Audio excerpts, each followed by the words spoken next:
Hate. It's a strong word, isn't it? A word that often makes us uncomfortable. We're taught to avoid it, to suppress it. Society tells us hate is bad, destructive and wrong. We learn early on that good people don't hate. This message is clear in our homes, schools and stories, but what if this view is too simple? What if hate, like all our emotions, has something to tell us? Perhaps it's time to look closer with courage. It demands we pause and consider its place. Let's be honest with ourselves for a moment. Every single one of us has felt hate. It might be a fleeting feeling or something more persistent. It's a natural human response to certain situations. Think about injustice, cruelty, or deep betrayal. These experiences can ignite powerful feelings within us. To deny hate's existence in our emotional landscape is to deny a part of our humanity. It's like trying to paint a picture using only bright colors. We miss the depth, the contrast, the full story of our inner lives. This emotion is part of the human condition. When we label hate as universally bad, we shut down curiosity. We stop asking important questions about its origins. Why do I feel this way? What triggered this intensity? Is this hate protecting me from something? Is it signaling a boundary that has been violated? Instead of exploring, we often just feel shame for feeling it. This shame then pushes the emotion further underground. It doesn't make the hate go away, not really. It just makes it harder to understand and manage effectively. We lose an opportunity for self-discovery. This isn't about giving hate a free pass to cause harm. It's absolutely not about condoning violence or cruelty. Instead, it's about having the courage to sit with discomfort. It's about looking our emotions in the eye, even the ugly ones. Understanding hate doesn't mean we act on it destructively. It means we can learn from it, and that is key. We can choose how we respond rather than being controlled by unexamined feelings. This exploration requires vulnerability, a willingness to be imperfect. It's about being brave enough to know ourselves fully. When we try to suppress hate, it doesn't simply vanish. Think of it like trying to hold a beach ball underwater. It takes enormous effort, and eventually it's going to pop up. Often it resurfaces unexpectedly, and sometimes with more force. Suppressed hate can fester, turning into bitterness or resentment. It can leak out in sarcastic remarks or passive-aggressive behavior. It can even manifest as physical symptoms like headaches or chronic fatigue. Our bodies and minds are connected. Unacknowledged emotions take a toll. This hidden struggle impacts our well-being more than we often realize. The cost of suppression is far too high. Acknowledging hate, on the other hand, is an act of courage. It's saying, okay, this feeling is here. I see it. This doesn't mean you agree with the hate or want to fuel it. It simply means you're willing to be honest about your internal experience. This honesty is a cornerstone of living an authentic life. It allows us to understand ourselves more deeply and truly. When we name our emotions, we take away some of their power over us. We move from being controlled by them to being in dialogue with them. This is where true emotional intelligence begins to blossom within us. It's a step towards genuine self-awareness. Consider a common scenario. Someone feels deep frustration at work. Perhaps they hate the injustice of a situation but feel powerless to change it. If this hate is suppressed, it might curdle into general irritability. They might snap at their family members or friends over small things. The original source of the hate remains unaddressed and festers. The negative emotion is then unfairly displaced onto innocent people. Acknowledging the hate for the work situation allows for targeted problem solving. It helps us direct our energy towards the actual issue at hand. Instead of collateral damage, we can aim for constructive action and resolution. This clarity prevents further unintended harm. It takes tremendous vulnerability to admit, even to ourselves, that we feel hate. We fear judgment from others and even from ourselves. We fear what it says about us as individuals. We've been conditioned to believe that such feelings make us bad. But vulnerability is not weakness, it's our greatest measure of courage.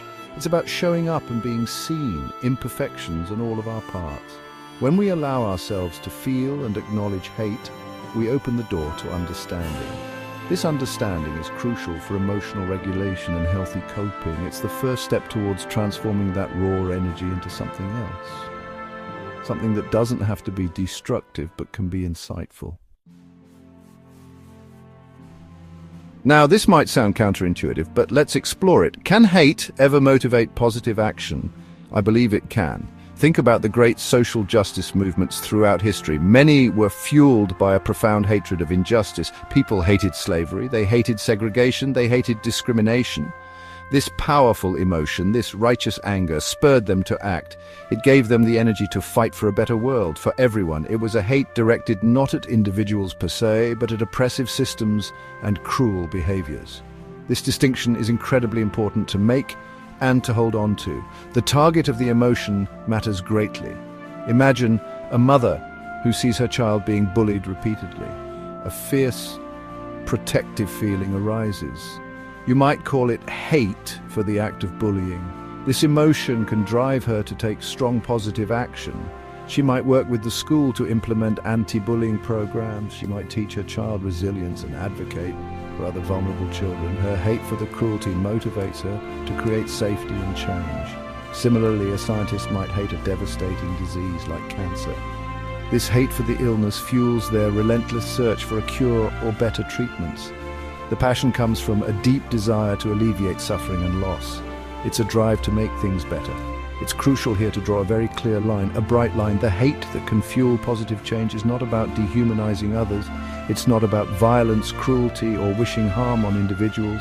Destructive hate seeks to diminish, to destroy, to silence another. Constructive hate, if we can call it that, seeks to rectify wrongs. It's a hate of suffering, of unfairness, of degradation.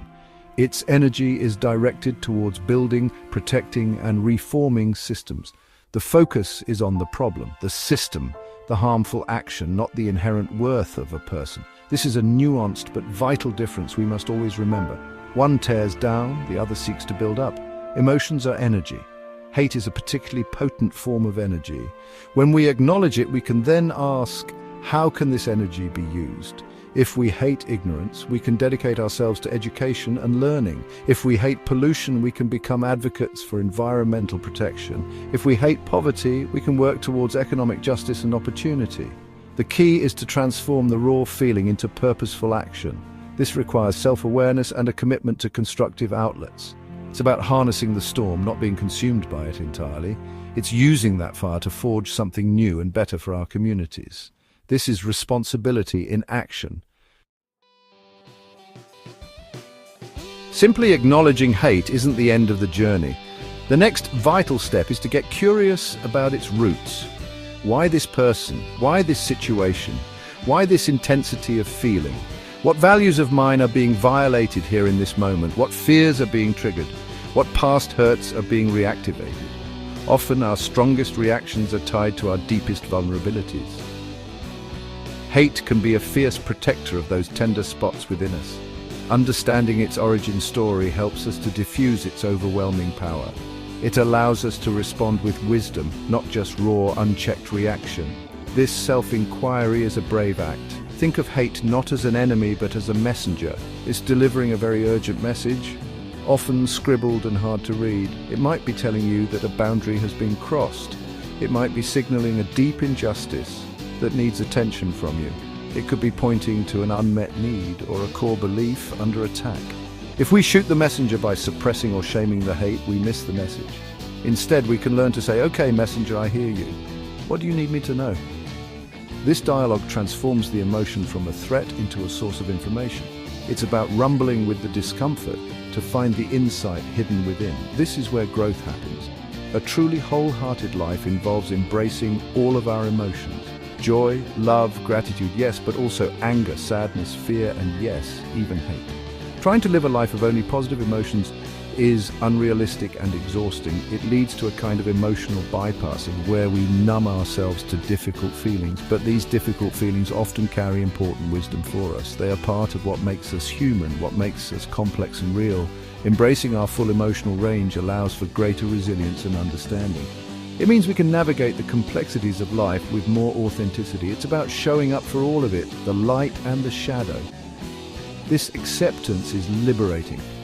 Let me be crystal clear once more. This exploration is not an endorsement of harmful actions. Understanding the roots of hate should lead to greater self-awareness and choice. It should empower us to channel that intense energy constructively. It should help us to build bridges, not burn them down, to advocate for justice, not to perpetrate cruelty or spread vitriol. Embracing hate as a part of our emotional tapestry is an act of profound courage. It means looking into the mirror and accepting our whole selves. It's from this place of acceptance that true growth and positive change can emerge. This is the daring greatly path, the path to a more integrated self. It is a journey worth taking.